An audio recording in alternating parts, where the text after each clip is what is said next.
Ça y est. Alors, Tasha, prête pour une partie de chasse? C'est bon, elle t'a repéré, Chris. Est-ce que je suis crédible dans le rôle de la gazelle? Tasha a l'air d'y croire, en tout cas. Les guépards choisissent des proies qui ne sont pas sur leur garde. Alors je vais faire un effort pour me concentrer sur cette herbe qui se trouve à mes pattes. Trop verte, non. Trop sèche, trop piquante. Le guépard s'approche le plus possible de sa proie. Il peut courir très très vite, mais sur une courte distance. La gazelle est beaucoup plus lente, mais elle peut courir plus longtemps.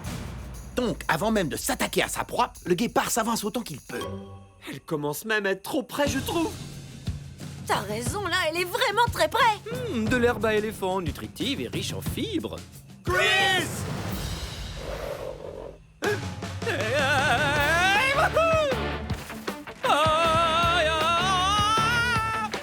Quand il court, le guépard fait de longues enjambées qui peuvent mesurer jusqu'à 8 mètres à vitesse maximale, la longueur d'un petit autobus scolaire. C'est la colonne vertébrale. On la voit se plier et se déplier.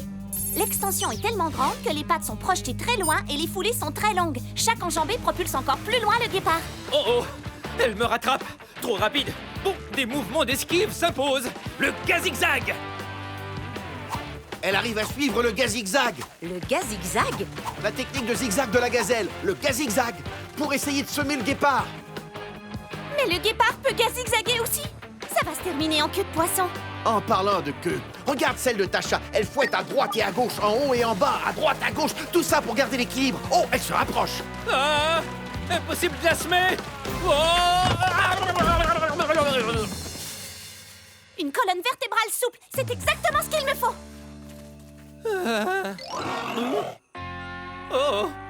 Ne me regarde pas comme ça. Et une queue qui sert de balancier? C'est super comme idée, non? Ouais, tu vas en avoir besoin pour éviter les obstacles du terrain.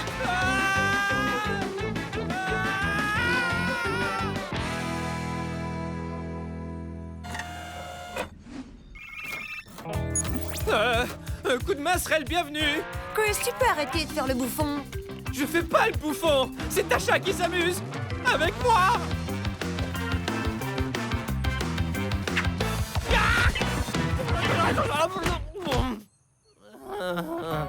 Hé! Je viens de découvrir quelque chose d'intéressant avec ce dernier plaquage au sol. Mis à part cet ergot acéré fait pour agripper leur proie, les guépards ont les mêmes griffes que les chiens. C'est vrai! Presque tous les félins, lions, chats de maison, léopards, possèdent des griffes rétractiles. Ils rentrent leurs griffes quand ils marchent ou courent pour en protéger la pointe aiguisée. Et ils les sortent pour se battre ou attraper quelque chose.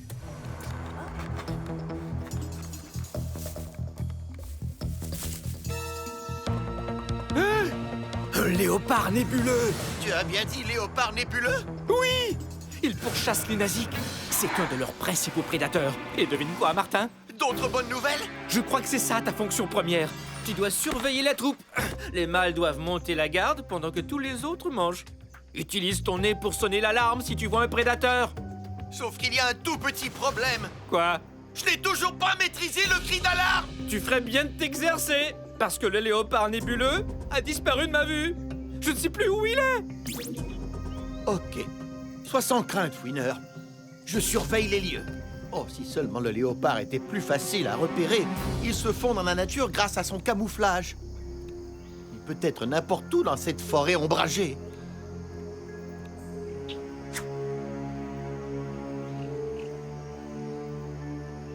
Vaut mieux que je m'exerce tout de suite à donner le signal d'alarme.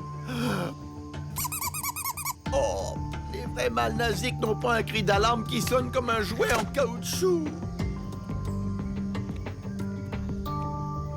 Hein? Ah.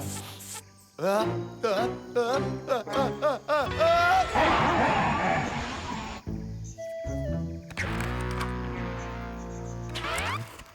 ah. Désolé, c'était une fausse alerte. Quoi? Le léopard était là, tout près.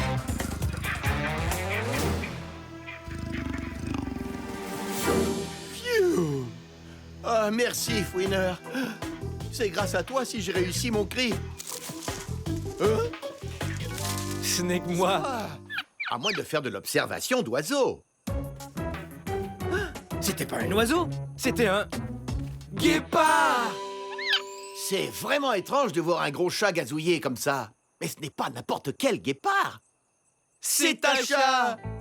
Notre ami guépard de nos dernières aventures africaines. Quand Aviva a fait la course avec son robot guépard contre le véhicule Zac Terrain.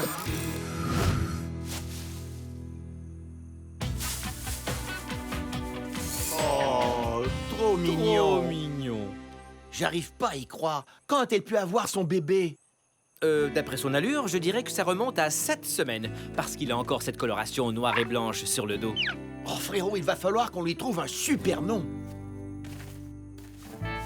Oh. Oh, elle a vu quelque chose, tu crois?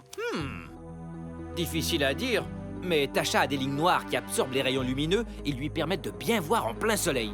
Oh, attends, j'ai tout juste ce qu'il faut. Oh, le voilà.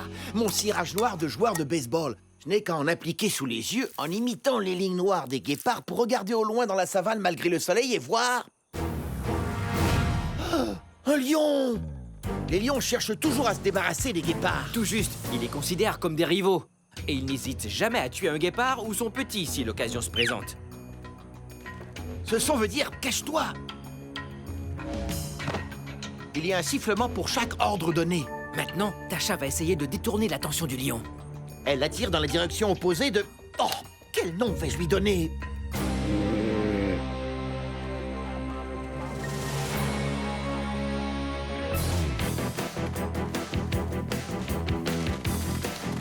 Voilà, c'est un bon moyen d'essayer d'échapper aux prédateurs façon guépard.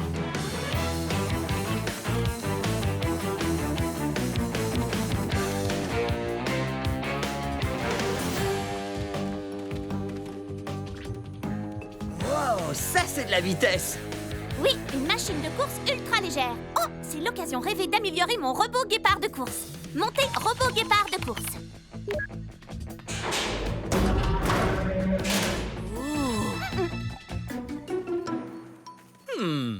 Tasha attire les lions avec sa vitesse et les sème. Et son petit est sain et sauf. Les bébés guépards ne peuvent pas courir très vite. Regarde ces jolies bandes décoratives. Il a de la fourrure noire sur le dos et une bande blanche en plein milieu. Je me demande pourquoi les petits guépards ont ça, mais pas leur mère. Mais au fait, où elle est passée, sa mère? Pourquoi est-ce qu'il nous secoue comme ça au-dessus d'un trou d'Orictérope? Parce que il veut nous jeter dedans? Ouah! Ah! Éclairage de secours, allumé!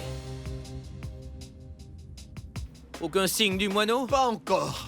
Je vais jeter un coup d'œil. Balayage au rayon laser. C'est le moineau d'Aviva! Ouais, on l'a retrouvé! Il ne nous reste plus qu'à le ramasser. Attends une seconde! Je ne vois qu'une raison pour qu'un caracal rapporte un oiseau au terrier. C'est pour nourrir, c'est... Pour nourrir ses petits. On est dans un trou d'Orictérope. Devenu un terrier de caracal. Après avoir été réduit à la taille d'une souris, Avec deux mignons. mais très affamé, Bébé caracal entre nous et le moineau d'Aviva. On fait quoi? Aviva, réponds! On a un problème! On dirait que ta pentamobile a été victime de son succès. Oh, vous avez vu mon moineau? On a besoin des pouvoirs des caracals! Inutile d'essayer, je ne serai pas assez rapide. Je ne me sens même pas inspirée. J'arrête pas de m'en faire pour mon moineau. Eh ben, bonne nouvelle. On l'a retrouvé, ton moineau. Mais on risque d'avoir du mal à te le rapporter si on sert de... Pâture! Accroche-toi. Gars, je t'en prie, Aviva, on sait que tu peux y arriver. Hein? T'as raison, je peux y arriver. J'ai juste à me concentrer sur les fabuleux pouvoirs des caracals. Il faut sortir de là avant que les bébés caracals n'éventrent la pentamobile et se mettent à jouer au chat et à la souris. Au chat et à la souris? Mais avec qui veux-tu qu'il joue? Nous! Oh, oh, oh. Ah! Trop tard! Wow. Tiens, elles sont intéressantes, ces griffes rétractiles, sorties en cas de besoin et rentrées dans le cas inverse. Dis, elles sont toujours aussi intéressantes quand elles te tiennent? Aviva, je voudrais surtout pas te bousculer, mais la situation est plus qu'urgente. Hein? J'ai presque fini. Vas-y, Jimmy, envoie-les! Et c'est parti! Les voici! voici. On ne bouge plus. Activez les pouvoirs des caracals.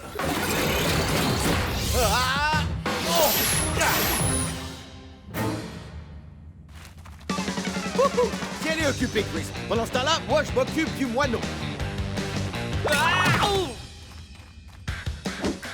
Ils arrivent, frérot.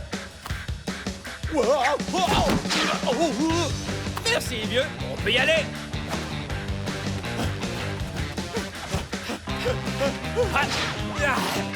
Il ne reste que quelques grands prédateurs, comme les lions, les léopards, les crocodiles, les aigles martiaux. Quand on regarde le milieu, ça devient vite étourdissant. Oui, par exemple le phacochère. Il mange ce qu'il y a en dessous, comme de l'herbe, des racines et des fruits, et il se fait manger par ce qu'il y a au-dessus, comme des léopards, des guépards et des pitons. Oui, il n'y a qu'à suivre les lignes pour découvrir qui mange qui. Toutes ces lignes me donnent mal à la tête. Je sais, c'est pour ça que ça s'appelle un réseau alimentaire. C'est fascinant de pouvoir observer comment tous ces animaux sont reliés à ce qu'ils mangent. Et Chris et Martin sont tous les deux arrivés presque tout en haut.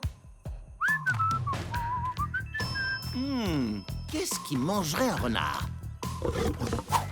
Je connais ce son et je pense que ça provient de là, des lions. Des lions.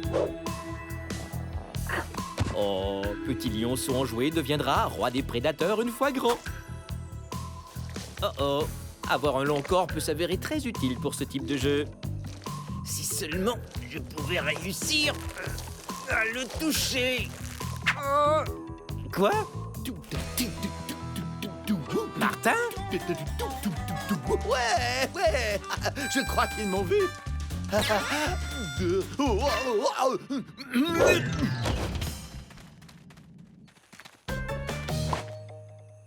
Oh, juste un petit peu plus près. Des zèbres? Oh, ils partent chasser ce troupeau de zèbres. Attendez, revenez! Wow! Oh, hey, hey, vous êtes de petits coquins, vous! Oh, il faut que j'appuie. Ah! Où est le bouton?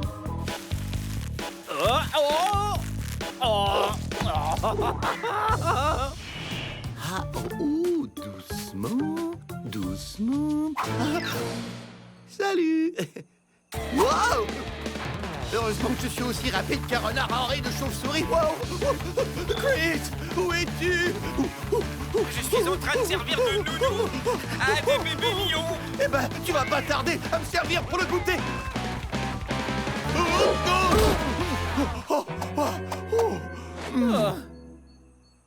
Activez pouvoir de lion. Bien joué, les gars. On dirait bien que les lions ont gagné. Oui, et pas ceux qui ne font qu'emporter le costume. Ah ouais, on a réussi. On est arrivé tout en haut du réseau alimentaire. Maman vous appelle. Il est l'heure pour les rois du réseau alimentaire de passer à table. Et voilà, c'est ça la vie dans la nature.